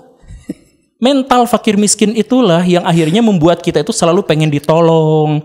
Ketika kita memilih partai politik, ketika memilih politisi, milih yang membela rakyat, membela apa, ya itu kan salah. Jadi mental kita yang harus diubah gitu. Tapi yang mana yang harus lebih dulu diubah kalau misalnya sistemnya adalah one man one vote? Apakah harus dirubah dulu jadi pemilihannya DPR yang milih aja? Enggak, saya nggak percaya bahwa sistem itu mengubah. Saya percaya bahwa sistem itu diubah oleh mentalitas masyarakat. Jadi sistem itu adalah hasil gagasan dari masyarakat, dari orang-orang yang menjalankannya. Bukan sistem itu yang mengubah masyarakat. Untuk masyarakat kecil, kayak Singapura misalkan, atau Moldova misalkan, atau Liechtenstein misalkan, mereka tergantung pada sistem dan itu mudah. Karena apa? Ya karena jumlahnya sedikit. Tapi kalau misalkan jumlahnya banyak seperti Indonesia, kita harus menggerakkan mentalnya dulu sebelum sistemnya. Kalau misalkan sistem, kita misalkan gini, di Jakarta bikin sistem, bikin aturan, ganjil genap, diakalin. Pasti. Ya iya diakalin kan. Karena apa? Ya karena mentalnya yang bermasalah. Kita misalkan bikin sistem BPJS, diakalin. Semua itu diakalin. Karena apa? Ya karena mental kita yang masih bermasalah. Jadi perbaiki dulu mentalnya. Dengan apa? Dengan pendidikan yang baik. Makanya saya jadi guru. Tapi sebenarnya kan di sekolah pun banyak juga kan, sekolah tinggi-tinggi lulusannya pun banyak yang gemblung-gemblung juga. Ya, memang. Nggak ada jaminan sebenarnya kan? Nggak ada, sama sekali nggak ada jaminan. Jadi di Indonesia itu kita punya banyak masalah soal pendidikan. Satu, Indonesia adalah negara dengan penyelenggaraan pendidikan terburuk di dunia. Dua, guru-guru kita adalah guru-guru terburuk di dunia. Tiga, siswa-siswa kita adalah siswa-siswa terbodoh di seluruh dunia. Keempat, ternyata lulusan-lulusan kita itu tidak pernah cocok dengan pekerjaannya. 75% orang di Indonesia bekerja di bidang yang tidak dia dalami waktu sekolah. Artinya apa? Sekolah kita tidak representatif dan sekolah kita itu tidak relevan dengan kehidupan kekinian gitu. Saya tadi ngobrol dengan seorang profesor yang gelarnya sampai 8, master filosofi, master manajemen, master apa. Saya ngobrol dengan beliau. Dia katakan, waktu saya sekolah, saya diajarin pembuluh darah katak. Diajarin gak sih? Pembuluh darah katak. Saya diajarin integral. Sekarang saya sudah jadi rektor, saya jadi orang besar. Itu gak kepake semuanya. Justru yang saya butuhkan sekarang, ilmu tentang diabetes. Ilmu tentang obesitas. Gak diajarin di sekolah. Yang diajarin di sekolah itu hal-hal yang tidak relevan, yang tidak nyambung dengan kehidupan sehari-hari. Sedangkan yang dibutuhkan oleh masyarakat di kehidupan sehari-hari gak diajarkan di sekolah. Ya, saya sampaikan itu pada Kementerian Pendidikan juga. Saya sampaikan itu kan masalahnya. Kenapa kurikulum bisa sampai sebobrok itu? Padahal kan kita bisa aja lihat dari Singapura, bisa lihat dari mana. Kenapa? Berarti Kemendikbud ini potensi paling besar untuk mengubah Indonesia? Korupsi terbesar ketiga di Indonesia itu di dunia pendidikan. Jadi kalau misalkan mau berharap dulu soal kependidikan, korupsinya gede bro. Itu masalahnya yang pertama. Terus yang kedua, apa tadi fokusnya di dunia pendidikan. Jadi apakah benar mungkin Kemendikbud ini adalah sumber utama ya kalau kita mau benerin Indonesia dari sini dulu mulainya nih, dari Kemendikbud dulu? Nggak, semuanya muter sih, semuanya muter. Jadi misalkan gini, Kemendikbud adalah awal mula dari perubahan Indonesia menjadi lebih baik misalkan. Benerin dulu kurikulumnya misalnya gitu kan. Tapi kan Kemendikbud sendiri adalah produk dari masyarakat yang mentalnya tadi itu. Jadi harus diperbaikinya apa? Ya udah mental masyarakatnya. Mental masyarakatnya kan dibentuknya oleh pendidikan. Pendidikan dibentuknya oleh mental masyarakat, ya muter-muter aja di situ terus. Jadi apalah seandainya Pak Guru Gembul menjadi eksekutif nih. Langkah pertama tuh apa yang paling mungkin sarannya? Lingkaran setan itu hampir tidak bisa dirubah kecuali ada yang mengingkarinya. Jadi ada yang mengingkari itu. Jadi misalkan gini, orang bodoh itu pasti miskin. Orang miskin pasti bodoh. Orang bodoh pasti miskin. Muter-muter aja kan kayak gitu. Makanya harus ada yang mengingkarinya. Mengingkarinya pada ranah miskinnya misalkan. Orang miskin, ternyata bisa aja dia pinter. Dia aja bisa bungkus gorengan, dia baca, akhirnya dia jadi pinter. Kalau sudah jadi pinter, dia akhirnya menemukan solusi-solusi dari permasalahannya. Kalau sudah seperti itu, dia bisa jadi kaya. Jadi akhirnya bisa aja si miskin melahirkan si pintar. Atau sebaliknya, si bodoh bisa aja melahirkan si kaya. Bisa nggak? Dengan kerja keras. Oh ternyata 5 dari orang paling kaya se-Indonesia dulunya miskin. Ternyata bisa ya seperti itu. Kan bisa seperti itu. Jadi lingkaran setan itu bisa diatasi kalau ada yang mengingkarinya di satu elemen yang membuatnya itu berputar-putar di situ. Nah tadi itu kan udah ada yang ngingkarin tuh. Kalau tadi si miskin udah diingkarin menjadi si kaya. Iya. Nah jadi misalkan gini, lembaga Kementerian Pendidikan Indonesia gimana caranya bikin supaya pendidikan Indonesia menjadi lebih bagus misalkan. Nah saya kemarin ngobrol dengan Kementerian Pendidikan. Saya terjenghok itu. Terjenghok apa sih? Kaget dengan ternyata apa yang saya dapatkan di guru sebagai guru honorer biasa di bawah dengan obrolan saya di atas itu sangat berbeda. Jadi kementerian itu diisi oleh orang-orang yang visioner, oleh orang-orang yang ngerti pendidikan, oleh orang ngerti yang psikologi, orang yang ngerti manajemen. Tapi pas bagian ke bawahnya, definisi kurikulum merdeka tidak lebih dari administrasi. Jadi ada birokrasi di tengah yang telah membiaskan itu semua. Makanya kita harus incer itu di mana masalahnya tuh. Ada birokrasi yang bermasalah di situ.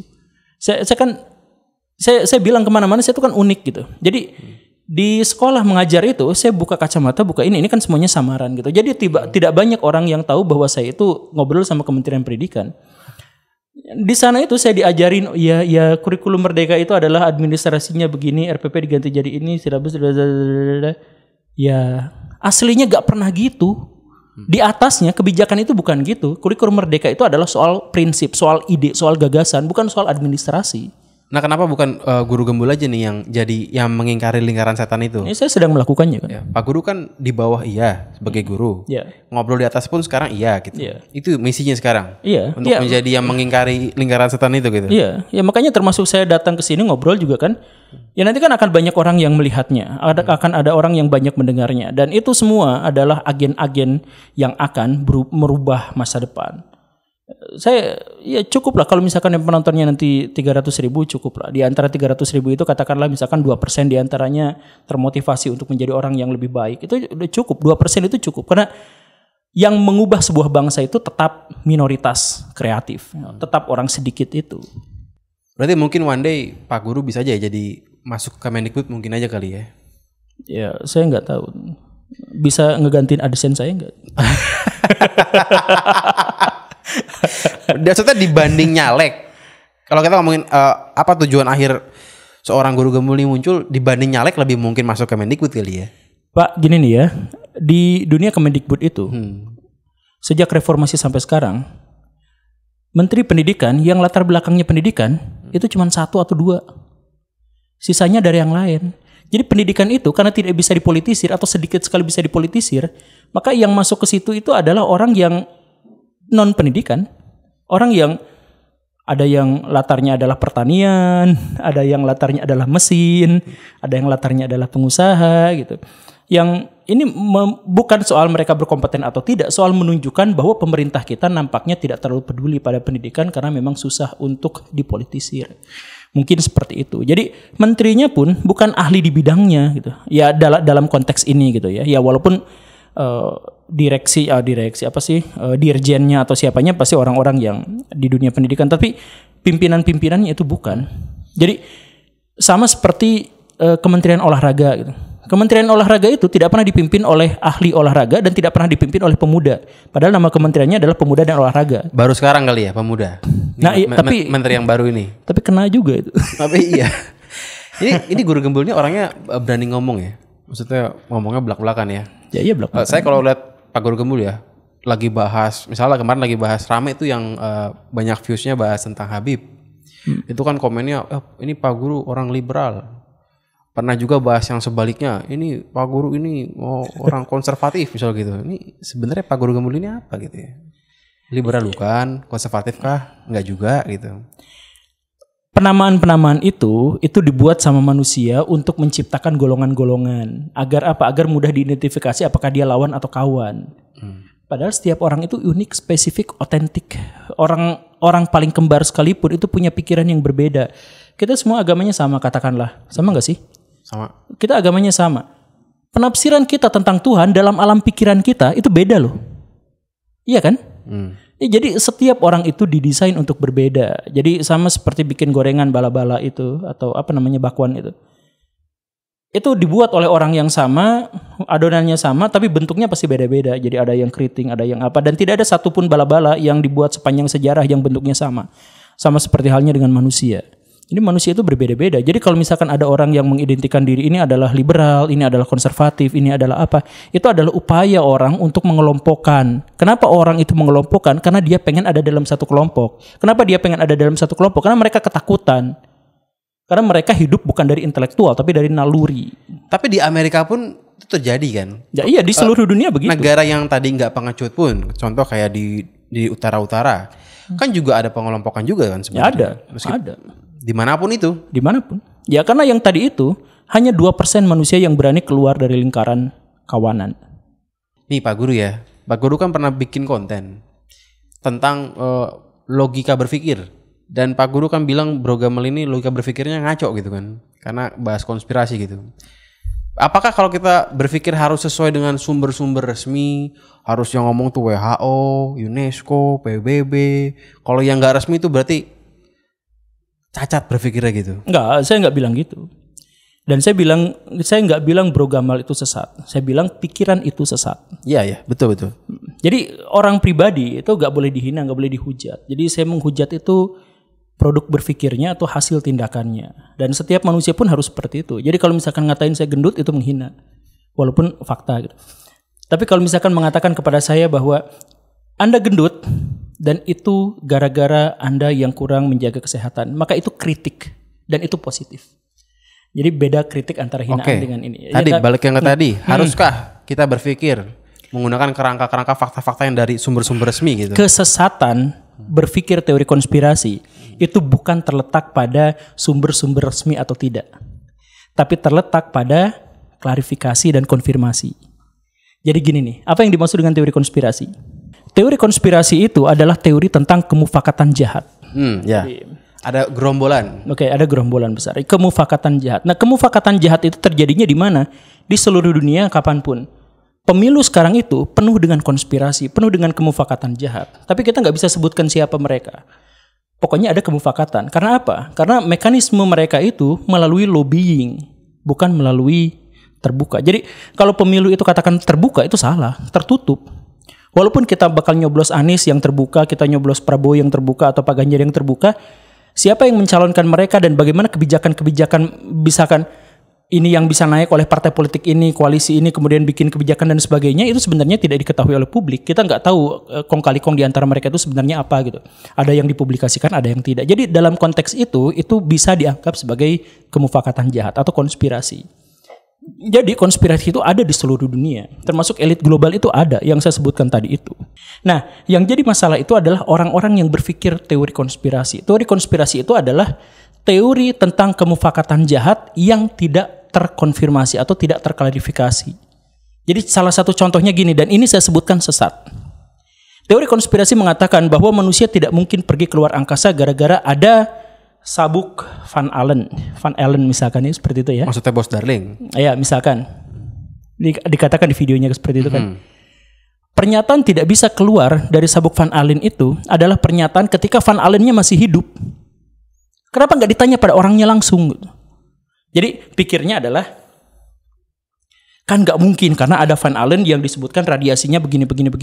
Mana mungkin bisa seperti itu? Nah, mana mungkin bisa seperti itu akhirnya memunculkan dugaan ini aslinya bohong. Padahal kenapa nggak ditanya langsung pada orangnya? Misalkan begitu. Atau Neil Armstrong tidak mau bersumpah di atas Alkitab bahwa dirinya pernah ke bulan. Itu cacat logikanya adalah ketika diambil sebuah kesimpulan bahwa itu membuktikan bahwa dia tidak ke bulan. Ya terlepas dia beneran ke bulan atau tidak, tapi kalau ada misalkan yang mengatakan bahwa itu adalah bukti, itu namanya jumping conclusion, itu cacat logika, itu logical fallacy. Jadi kalau dia tidak mau bersumpah bahwa dia ke bulan, bukan berarti dia memang tidak ke bulan. Tapi mungkin gara-gara misalkan debatnya secara religius, kan dia hidup pada waktu itu masih beragama. Jadi ketika ada yang datang ke bulan, mungkin ada orang-orang yang ya secara agama itu akan, dan akhirnya itu membuat dirinya tidak nyaman dan sebagainya, dan ada alasan yang lebih spesifik sebenarnya yang diakui oleh orangnya langsung. Tapi intinya adalah teori konspirasi itu adalah teori tanpa klarifikasi. Jadi misal, atau contoh yang lain, Bos Darling itu bilang, ini ada foto-foto di film-film yang menunjukkan peta bumi datar. Kemudian ada juga lambang PBB itu adalah lambang bumi datar. Ya kan? Itu bukan bumi datar, itu azimutal persepsi. Jadi kan bumi itu bulat. Gimana caranya untuk menggambarkan di bidang datar? Maka itu ada yang namanya tuh proyeksi. Jadi ada proyeksi tabung, ada proyeksi apa? Bentuknya seperti itu. Kenapa misalkan pesawat harus muter dulu ke sini gitu? Padahal harusnya lurus. Itu ada ilmunya namanya geodesi. Kenapa gak nanya sama ilmuwannya? Kenapa gak nanya sama pilot dan penerbangnya gitu? Kenapa? Karena tidak tahu di bidang itu langsung, wah ini aneh nih. Kenapa? Kenapa gak langsung nanya ke penerbangnya? Kalau misalkan itu memang penerbang di seluruh dunia pasti jadi di bumi datar semua seandainya itu benar. Tapi kan bumi bulat. Gimana caranya menggambarkan dalam bidang datar itu akan melengkung. Garis lurus itu menjadi melengkung kalau bumi bulat jadi datar gitu. Dan sebagainya. Tapi intinya adalah mereka tidak melakukan konfirmasi dan klarifikasi kepada orangnya. Rothschild dianggap sebagai babonnya Bank Dunia. Gimana cara konfirmasinya? Nah, tanyakan pada orangnya. Nggak bisa. Kenapa nggak bisa? Nggak bisa di reach. Bisa lah. Caranya? Ada banyak sekali buku-buku yang ditulis atas nama Rothschild. Bahkan ada beberapa yang menulis biografinya Rothschild. Freemason, banyak yang menulisnya. Bahkan Bung Karno dan Bung Hatta berinteraksi dengan mereka. Loji-loji mereka banyak. Rumah kentang itu rumahnya mereka, lojinya mereka. Kenapa malah dijadiin setan-setanan? Terlepas dari tadi konfirmasinya, berarti belum tentu salah sebenarnya kan? Belum tentu salah. Teori konspirasi itu bukan berarti teori yang salah. Karena sekali lagi, konspirasi itu nyata. Pemufakatan jahat itu nyata. Cuman saya gak mempermasalahkan itu. Ini kain yang tadi tuh, metodologi berpikirnya. Jadi saya jelasin metodologi berpikir itu kan gini ya. Jadi sesuatu itu bisa dikatakan benar kalau misalkan ya ada klaim ini benar atau salah. Benar misalkan, itu namanya hipotesis.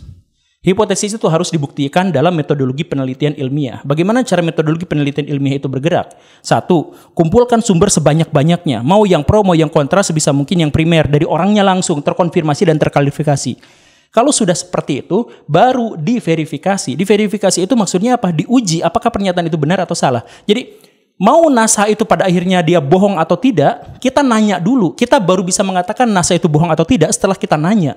Bukan berarti, oh NASA ini, lihat itu tuh ada tali-talinya itu waktu ke bulan itu ada tali.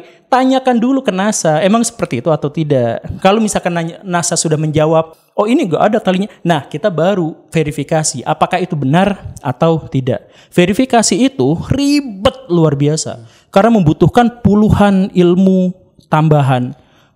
Nah setelah itu baru kita interpretasikan. Jadi interpretasi itu pada akhirnya akhir dari situ. Dan itu masih terbuka secara umum. Jadi maksudnya landasan paling awalnya yaitu mengklarifikasi itu. Itu penting dalam metodologi ilmiah. Bukan berarti benar atau salahnya, tetapi itu cacat.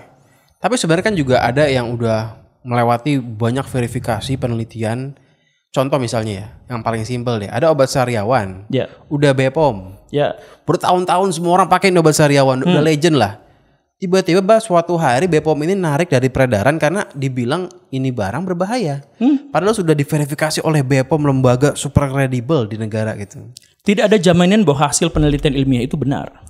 Dia menggunakan metodologi berpikir yang tepat dong untuk verifikasi obatnya. Manusia itu tidak mungkin benar. Manusia itu nggak mungkin benar, tapi manusia itu bisa mendekati objektivitas. Jadi yang dicari dari penelitian ilmiah itu bukan kebenaran. Bahkan penelitian ilmiah itu saling tumpang tindih dan saling membantah satu sama lain. Karena yang paling penting itu adalah prosesnya, bukan kesimpulannya. Jadi sama seperti manusia, yang paling penting kalau kita makan itu di zaman sekarang bukan kenyangnya, tapi kita makan apanya. Kan kalau kenyang mah kita makan nasi biasa aja udah kenyang. Tapi kan kita nyari ke McD, kita nyari ke Burger King. Kita nyari kebab yang beda-beda itu. Karena sebenarnya bukan hanya kenyangnya, kita cari prosesnya. Dan masuk dalam hal ini, mencari benar dan salah itu, benar itu urusan Tuhan, manusia itu. Makanya kebenaran ilmiah itu menjadi relatif. Kita sepakati kebenaran ilmiah itu relatif. Cuman maksudnya, bayangkan gini, Bro Gamal, bayangkan. Saya ngomong di sini ya. Si Bro Gamal kemarin selingkuh, gak bilang-bilang sama istrinya. Saya bilang ke situ. Terus pas dia mau konfirmasi ke Bro Gamal, jangan, dia mah pasti bohong. Udah, percaya sama saya, dia pasti bohong. Kalau misalkan dia ngolok, enak gak digituin? Gak enak kan? Pasti butuh klarifikasi kan? Nah, sekarang kita ngomongin Sabuk Van Allen, ngomongin gini. Bayangkan, atau ngomongin Tesla misalnya, bahwa dia itu bumi datar, dia bisa menciptakan energi ramah lingkungan gratis dan sebagainya, misalkan gitu. Kan dia difitnah gitu. Dia nggak pernah ditanya, dia nggak pernah mengklarifikasi untuk itu. Tiba-tiba langsung dijelaskan bahwa Van Allen itu bohong, begini. Ya udah saya tanya ke Van Allen, jangan itu pasti bohong, itu pasti jahat. NASA itu berbohong. Ya udah saya nanya dulu ke NASA, nggak mungkin dia jujur, pasti bohong. Kan nggak enak, bro. Ini selingkuh kemarin saya lihat. Pas nanya, oh jangan, kan nggak enak. Itu namanya cacat dalam metodologi ilmu kan. Itu dalam agama namanya prasangka.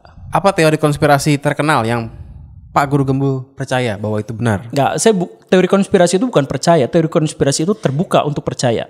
Iya, apa yang paling mendekati kenyataan menurut seorang Guru Gembul?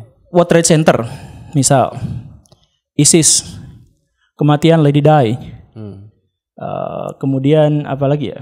World Bank sebagian World Bank saya percaya, sebagian lagi tidak. Ya banyak lah pembentukan PBB ya banyak. Tapi kalau Illuminati ya enggak. Tapi kalau mungkin ada akses, ayo kita sama-sama pertemukan dengan Bos Darling. Gitu. Kita ngobrol sama-sama secara terbuka. Saya pernah dengar katanya Guru Gembul ini tahu Bos Darling. Anak lulusan SMP 14 itu. Bukan? Seriusan? Masa sih? Mungkin. SMP 14 itu dekat rumah saya loh. Oh ya? Di Dewi Sartika, di Cawang. Nggak, saya nggak tahu banyak soal dia lah, nggak tahu. Cuman dan saya juga nggak peduli sama pribadinya. Jadi kalau misalkan dia mau berdebat ketemuan tapi pakai topeng ya nggak jadi masalah. Kan kita berbicara soal gagasan, soal intelektual. Kok kalau bisa keren juga sih. Ya ayo. Dia itu idola saya tuh. Oh iya. Pak Guru, terakhir banget saya lupa. Terakhir banget. Ini pertanyaan yang saya pengen tanyakan dalam hidup saya ini. Saya ini nikah sama orang Jawa. Dan mertua saya ini sangat menghargai budaya Jawa. Melestarikan budaya Jawa dari pernikahan, dari mengandung segala macam. Kalau saya sih, saya kan itu hal yang baru buat saya. Sebenarnya apa sih fungsi kita untuk melestarikan budaya? di luar untuk memberikan pekerjaan kepada para pengrajinnya gitu ya.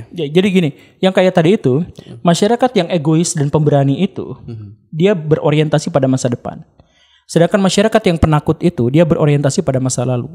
Jadi orang-orang bangsa barat itu nggak peduli dengan tradisi, mereka pikirnya masa depan. Jadi mereka selalu menganggap bahwa masa depan ada di tangan saya. Sedangkan orang-orang yang penakut itu mikirnya, kamu harus melestarikan leluhur, harus melestarikan temuan-temuan leluhur kita. Karena takut berspekulasi kan gini, leluhur kita sudah berhasil menemukan satu formula untuk mengatasi masalah. Nah, kita yang penakut itu gak mau keluar dari situ, kan ini udah ada solusinya. Kita gak mau keluar dari situ, mendingan tetap ada di sini. Sedangkan masyarakat yang berpikiran yang pemberani dan egois itu, dia berpikir masa depan. Leluhur saya itu hidup di zaman dulu, sedangkan saya hidup di masa depan, maka saya harus menciptakan solusi untuk masa depan, walaupun risikonya besar. Kan begitu. Nah, jadi orang-orang itu ya pada akhirnya terkurung gitu. Tapi kalau misalkan ditanya soal apakah fungsi dari kebudayaan itu, budaya itu hanya berfungsi dalam segi mentifek, dalam segi mental. Kalau dia masuk dalam ranah realitas, dia wujud dalam bentuk tarian, bentuk pakaian, itu harus dirubah. Jadi orang Jepang itu misalkan, dia mengubah tampilannya, tapi mental sebagai samurainya masih bertahan. Nah, baju kimononya apa segala rupanya tinggalkan, termasuk katananya ditinggalkan. Yang mereka tetap pertahankan itu adalah mentalnya. Sedangkan masyarakat kita perwujudannya itu juga harus dipertahankan. Kalau perwujudan dipertahankan, itu akan menghancurkan budaya sendiri. Itu pasti menghancurkan budaya sendiri. Karena gini nih ya. Budaya itu kumpulan dari tradisi. Tradisi itu adalah perilaku masyarakat yang diwariskan turun-temurun. Perilaku masyarakat itu adalah kombinasi antara alam pikiran dan kondisi pada waktu itu. Jadi kondisinya begitu, alam pikiran begitu. Itu akhirnya menghasilkan sebuah tradisi, kan begitu ya. Nah, jadi tradisi itu hanya boleh muncul di sebuah alam pikiran dengan kondisinya seperti itu. Kalau kondisinya berubah, maka dia harus berubah juga, tidak mungkin bisa bertahan. Gitu. Jadi ngerti ya? Jadi misalkan gini, masyarakat Jawa itu adalah masyarakat yang kalau berperang dia tidak mengutamakan senjata. Dia mengutamakan diplomasi. Makanya kalaupun bersenjata, senjatanya kecil-kecil, pendek-pendek, keris. Bukan orang Eropa yang full armor dari atas ke bawah sampai matanya nggak kelihatan. Gitu kan? Itu budaya Jawa. Jadi budaya Jawa itu artinya menyelesaikan masalah, ini mentalnya ya, menyelesaikan masalah secara diplomatis. Nah, wujudnya, kerisnya, pakaian adatnya itu bisa diganti. Yang paling penting adalah mentalnya. Kalau misalkan wujudnya tetap berubah, tetap bajunya seperti itu, senjatanya tetap dibawa kemana-mana keris, maka itu akan jelek kan? Di dunia modern kita nggak akan menerima itu. Kita hanya menerima mentalnya saja, bukan wujud budayanya. Berarti apa? Misalnya budaya Jawa ini harus disimpan adalah mental diplomasinya. Mental diplomasinya. Cuman wujud-wujudnya silahkan dinamis. Jadi misal K-pop gitu ya. K-pop itu sekarang disebut sebagai tradisi atau budaya Korea. Padahal 100 tahun yang lalu mereka nggak kenal itu. Iya kan?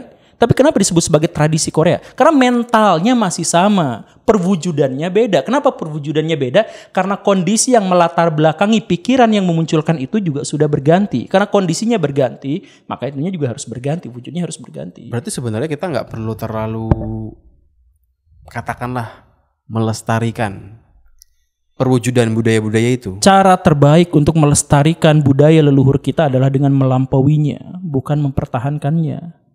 Contohnya kayak negara Jepang gitu. Ya, lampaui maksudnya gini, kalau misalkan budaya kita dulu punya jaipongan, ya kita tingkatkan kualitas jaipong itu, bukan bertahan dengan pakem-pakem lama. Maksudnya bikin jaipong K-pop gitu. Anggaplah ya, tapi itu lebay sih, tapi anggaplah seperti itu gitu. Jadi maksudnya saya ngelihat misalkan orang-orang Jawa itu juga sebagian memang sangat progresif gitu. Jadi mereka mengembangkan seni mereka tapi dengan latar yang lebih modern. Mereka apa kan ya bagus-bagus aja, biasa-biasa aja gitu. Jadi kayak gini lah. Pernah nggak nonton Ramayana Mahabharata? Suka ya? Belum pernah. Oh, belum pernah. Tapi dalam cerita-cerita India kuno itu, senjata tradisional mereka itu jarang pedang, tapi panah, terus gada. Benar ya? Benar. Kenapa coba? Karena orang India itu adalah orang yang paling takut dalam konflik. Sehingga ketika mereka merencanakan berpikir soal perang sekalipun, mereka berpikir tentang senjata yang tidak menumpahkan darah. Panah menumpahkan darah tapi jarak jauh. Atau gada, bisa ngeremukkan tulang tapi tidak mengeluarkan darah yang berlebihan. Gitu kan? Beda dengan orang Arab. Orang Arab itu bikin pedang bukan lurus tapi melengkung. Untuk apa? Menebas, bukan untuk menusuk. Orang Eropa bikin pedang itu menusuk. Biar apa? Lukanya kecil tapi mematikan. Orang Arab bengkok untuk menebas, kali buntung tuh orang tuh. Pecah darah keluar di mana-mana. Artinya apa? Setiap hasil kebudayaan itu wujud dari mentalitas mereka. Iya kan? Tapi itu akan turun-temurun kah? Dari bangsa ke bangsa? Nah, ketika zaman berubah, jadi gini, yang tadi itu, pedang yang tadi itu, atau yang semacam itu adalah hasil dari alam pikiran yang bereaksi terhadap kondisi pada waktu itu. Orang Arab tidak akan bikin pedang melengkung seperti itu kalau tidak terjadi perang.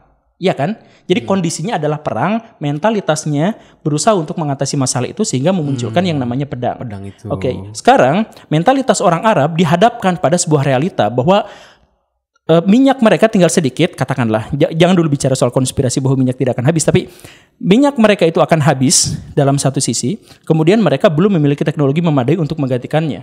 Maka bagaimana caranya? Caranya adalah dengan menghasilkan apa yang paling mungkin mereka dapatkan, yaitu apa? Buka wisata. Mereka bikin kota-kota masa depan, bikin apa? Artinya apa? Artinya kondisi mereka pecahkan dengan pikiran mereka. Sama kan? Pedang itu kondisi mereka pecahkan dengan pikiran. Jadi mau menciptakan budaya atau mempertahankan budaya bukan mempertahankan budayanya, yang penting pola pikirnya, mentalitas ketika berhadapan dengan kondisi-kondisi itu. Nah, tapi pola pikir itu emang bisa diturunkan turun-temurun sama terus. Apakah orang Arab akan selalu aja dia keras gitu? Nggak selalu keras sih, tapi gini, dalam sosiologi itu ada yang namanya sosialisasi. Sosialisasi itu adalah penanaman nilai-nilai moral kepada individu yang baru gitu. Jadi misalkan ketika bayi lahir, dia diajarin sama orang tuanya tangan kanan digunakan lebih baik daripada tangan kiri misalkan. Kemudian kamu harus sopan santun kepada orang tua. Itu sebenarnya adalah nilai-nilai yang dimiliki oleh masyarakat yang diturunkan kepada anak cucunya. Dan itu otomatis terjadi karena anak-anak kecil pun secara naluriah akan mengkopi tindakan dari orang tuanya. Jadi sosialisasi itu tidak usah disengaja pun itu akan terjadi secara otomatis. Jadi mental-mental itu juga akan disampaikan secara otomatis kepada orang-orang yang generasi baru. Apalagi kalau memang dia satu budaya gitu katakan ya. Misalnya nikahnya sesama budaya A misalnya. Iya. Akan lebih turun-temurun dibanding yang beda budaya gitu kan. Iya. Nah, jadi kalau misalkan berhadapan dengan mertua misalkan, ya maaf ya, ini jadi agak pribadi, yang memiliki budaya yang seperti itu, ya silakan Bro Gamal itu tampilkan budaya yang akomodatif secara mental dengan mereka. Jadi kalau misalkan mereka maunya mentalnya akomodatif, jadi kita nggak usah ikut-ikutan misalkan yang 7 bulanan atau apa, ya itu terserah gitu ya. Cuman maksudnya fokusnya itu bukan pada produk budayaannya, tapi pada ketemu sama ini, Pak, menunjukkan ekspresi kehormatan, menunjukkan bahwa sangat mencintai istri, anak yang dititipkan kepada saya ini akan saya jaga sebaik-baiknya, bahwa misalkan anak ini dalam tradisi Jawa harus seperti apa, pokoknya nanti ngasih nama apa, ikut rembuk orang tuanya gimana ngasih nama apa dan sebagainya. Nah, mental-mental seperti itu bisa dipertahankan dan wajib dipertahankan. Kalau misalkan wujud tradisinya ya silahkan aja beda-beda. Kalau nenek saya orang Sunda, itu tipikalnya tuh harus ramah, begitu orang Sunda. Apa gimana Pak Guru? Iya, orang Sunda itu ramah karena mereka hidup di alam yang tidak memungkinkan mereka untuk memiliki motif bertengkar. Sama kayak orang Jawa tadi. Orang Sunda lebih ramah. Karena? Ya karena tadi itu. Jadi gini, orang bertengkar karena apa? Konflik. Rebutan sumber daya. Amerika perang sama Irak itu kan rebutan sumber daya kan. Jadi orang bertengkar itu gara-gara rebutan sumber daya yang bisa menunjang kehidupan mereka. Orang Sunda gak punya alasan untuk bertengkar karena sumber daya ditemukan dimanapun sehingga mereka tidak usah bertengkar, tidak usah berebut. Ya karena tidak usah berebut, jadi misalkan gini, saya dengan Bro Gamal tinggal di lingkungan orang Sunda gitu. Kemudian kita bertengkar, terus saya pergi. Mau pergi kemanapun, air tetap ada di situ, makanan tetap ada di situ. Jadi ngapain saya bertengkar? Maka orang Sunda tidak terbiasa untuk bertengkar. Karena itu maka mereka mengembangkan ramah tamah yang terlalu berlebihan sampai bikin bertengkar. Bagus nggak itu secara budaya?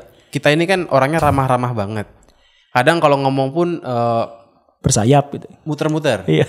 Dan jauh dari substansinya gitu misalnya. Ya, disepakati oleh para antropolog generasi baru. Kan antropolog itu ada 4 generasi. Disepakati oleh para antropolog bahwa budaya itu tidak ada yang lebih baik dan tidak ada yang lebih buruk. Karena setiap budaya itu hasil dari mekanisme tantangan alam. Jadi kalau alamnya seperti ini menghasilkan budaya seperti ini dan itu adalah yang terbaik buat itu. Jadi kalau misalkan menyebut kadrun lu orang Arab dan sebagainya, menganggap budaya Arab jelek itu salah, tidak relevan. Karena budaya Arab yang katakanlah keras, budaya Arab itu cocok untuk kehidupan di sana. Dan orang Jawa yang seperti itu cocok untuk kehidupan di sini. Bagaimana ketidakcocokan itu muncul? Ketika kondisinya beda, kita tetap bertahan dengan pola yang sama. Itu yang salah. Gitu. Jadi budaya itu harusnya dinamis, berubah, mengikuti. Ya Superman aja dulu pakai kolor di luar, sekarang tidak. Kan itu artinya budaya mereka itu berubah. Jadi mungkin kalau ngomongnya itu agak muter-muter itu karena takut konflik. Ya. Jadi nggak enakan gitu. Nggak enakan.